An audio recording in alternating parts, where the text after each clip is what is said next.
Hi everyone, Mrs. Friebolin here. Hope you're having a great day. I am back with some more Mr. Lemoncello's library. We are on chapter 18. The contestants raced down the stairs to the rotunda reading room. Kyle saw Haley Daly dash under another set of steps into the basement to what the floor plan called the stacks. Miguel and Andrew, the two library experts, grabbed separate tables and started working through the touchscreen computers. Bridget did the same thing. Charles Chillington strolled out the archway door and into the foyer with the fountain.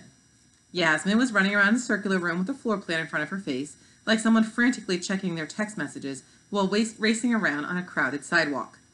Sierra found a comfy chair and sat down to finish her book. That girl definitely was not in the spirit of the game. "So, Kyle," said Akimi, "you want to form an alliance?" "What do you mean?" "It means people, like in reality shows, like Survivor, we help each other until, everybody has been eliminated.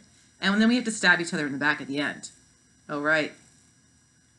"Well, hey, there's nothing in the rules that say we can't share the top prize.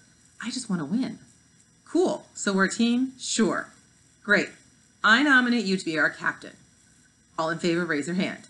Both Kyle and Akimi raised their hands. "It's unanimous," said Akimi. "Okay, let's go ask that antique librarian a question." "What? We both get to ask one question, right?" "Right." "Okay, here's mine. Hey, lady, how do we get out of here?" "You think she's going to tell us?" "No, not really. So what's your plan?" "Well, I was thinking..." Suddenly, Yasmin shouted, "I win!" The rest of them stopped whatever they were doing. It's just like the night Kyle found the dessert in the most obvious place. To get out of the library, all we have to do is use the fire exits. Duh! Didn't they say you can't use the fire exit? I thought I remember hearing that. She headed toward the hallway between the Book Nook cafe and the community meeting room. Yasmin, I think maybe you missed some of what they said." Charles Chillington dashed in the room and shouted, "You're not going to win, Yasmin, not unless you beat me to the fire exit." Yasmin bolted. "You guys," said Kyle. Kyle could see the red exit sign glowing at the far end of the hallway. Charles and Yasmin were sprinting. Charles stumbled and fell. Yasmin kept running, harder, faster. She slammed into the exit bar on the metal door. Alarm sounded. Flashing red lights swirled. Somewhere a tiger roared. Mr. Lemoncello's voice rang out over the overhead speakers. "Sorry, Yasmin, that's where your sidewalk ends. You broke the rules. You are out of the game. Please put your library card in the discard bowl, and you can head home." As the fire exit slowly swung shut, Yasmin disappeared to the bright sunshine outside the library. Kyle checked out Charles Chillington, who would have been sent home if he didn't stumble if he would have reached the exit first. The guy was smirking. That's when it hit Kyle. Chillington had faked Yasmin out. He knew she couldn't win by going on the fire exit, but he ran down the hall to fool her into thinking that she was doing the right thing. Oh yeah, Chillington was definitely in it to win it, no matter who he had to trample. Whistling casually, Charles strolled back to the lobby. "What's Chillington doing out there in the entrance hall? They told us we can't go out the way we came in," said Akimi. Before Kyle could answer, Andrew Peckelman started shouting at Miguel, who had wandered over to Peckelman's table. "Get away! You're trying to steal my idea!" "No, I just happened to see your screen. I don't think that particular periodical..." "You know what, Miguel? I don't care what you think. This isn't school. This is the public library. And you're not the boss of me here, so leave me alone." Miguel tossed up his hands. "No problem, bro. I was just trying to help." "Ha! You mean help me lose?" Andrew stormed up the spiral staircase to the second floor and the Dewey Decimal rooms. Miguel, looking sort of sad, headed up another spiral staircase. Bridget trailed after them. "Do you want to follow those guys like Bridget did? I'll take Peckman, you take Miguel?" said Akimi. "No thanks," said Kyle, as he looked up at the dome ceiling.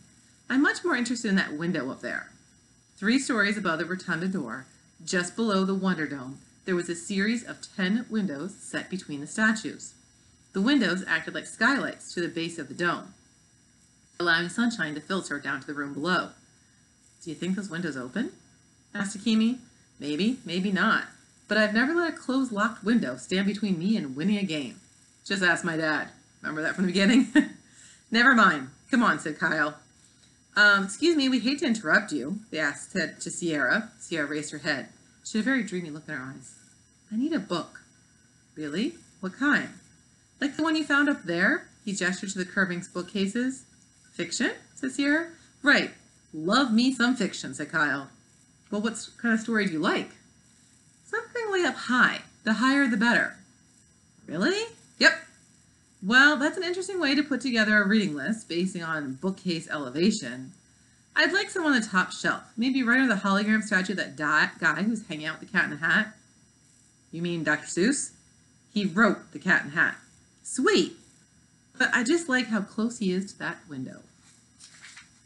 Chapter 19. Oh, Mrs. Tobin, Akimi called out. I need to use my librarian consultation. Are you sure about this? Asked Kyle. That's the beauty of being a team, Kyle. After we burn through my question, we still have yours. The hologram librarian appeared and advised Akimi that Huckleberry Finn by Mark Twain was the book located right underneath the holographic image of Dr. Seuss and the Cat in the Hat. After Mrs. Tobin vanished, Kyle and Akimi used their desktop computer to find the number for Huckleberry Finn.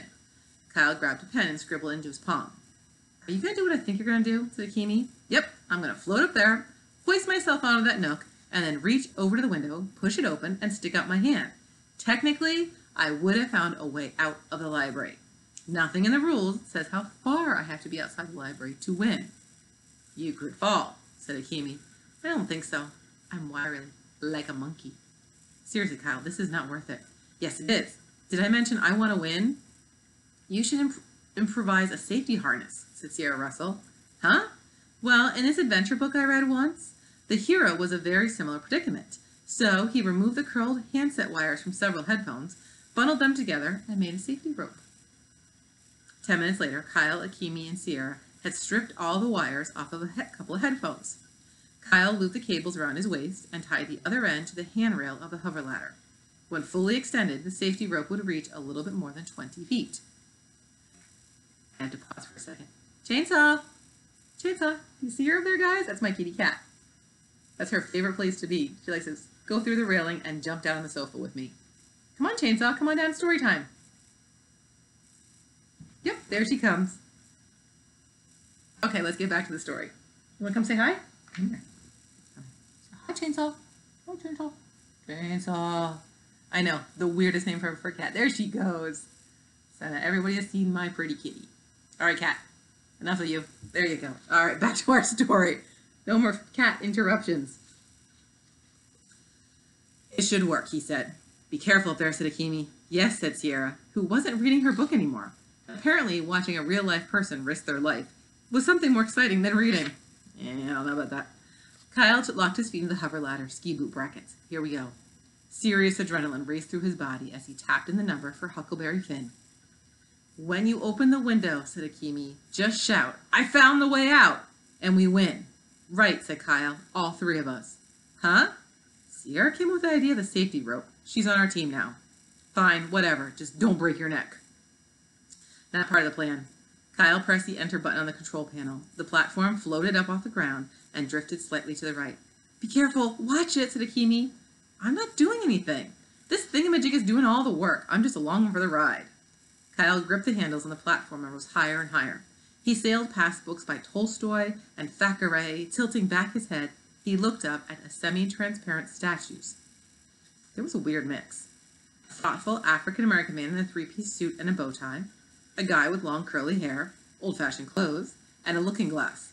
A long-haired dude with a scuffy shirt hiding behind cutouts of the letter F and P. Oh, you're back. A bald guy with a beard. Since the statues are really holographic projections, they had chisel-type labels floating in front of them.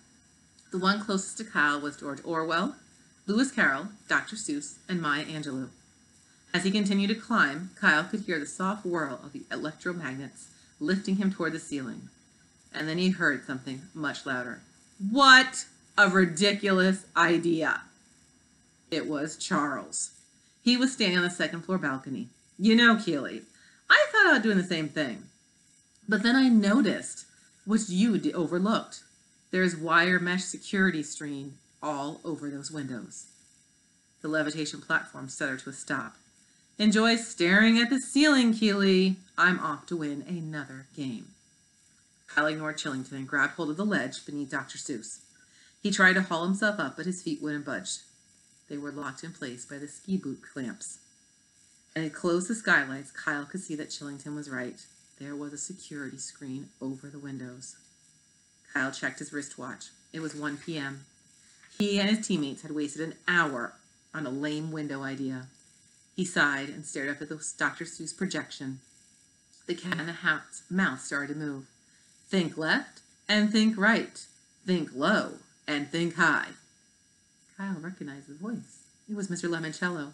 Oh, the things you can think, if only you try. In other words, Kyle was back to square one. He needed to think up a new escape plan. The ladder began to slowly and steadily descend to the floor, even though Kyle hadn't pushed a button. Don't listen to Smarty Pants Charles, Akemi said, but it was worth a shot. I agree, said Sierra. A blood-curdling scream came up from the basement. That's Haley. I saw her go downstairs, said Akemi. That's where the stacks are, said Sierra. Come on, she could be in serious trouble, said Kyle. Let's help her. Never help your competition, Keeley, said Charles, as he casually strolled up a spiral staircase. Unless, of course, you play to lose. Chapter 20. Losers. That's what Charles Chillington thought about Kyle Keeley and the others. A damsel in distress starts screaming, and he forgets all about winning the game to go rescue her? What a pathetic loser. Unless, of course, Haley Daly was screaming because she found the exit. That made Charles laugh. Impossible. Although quite pretty, Haley Daly, the princess of 7th grade, was a total airhead. There was no way a dumb girl like her could outsmart Charles Chillington. It was time to play his hunch. Twice already, the head librarian, Dr. Zinchenko, had said, the library staff is here to help you find whatever it is that you are looking for.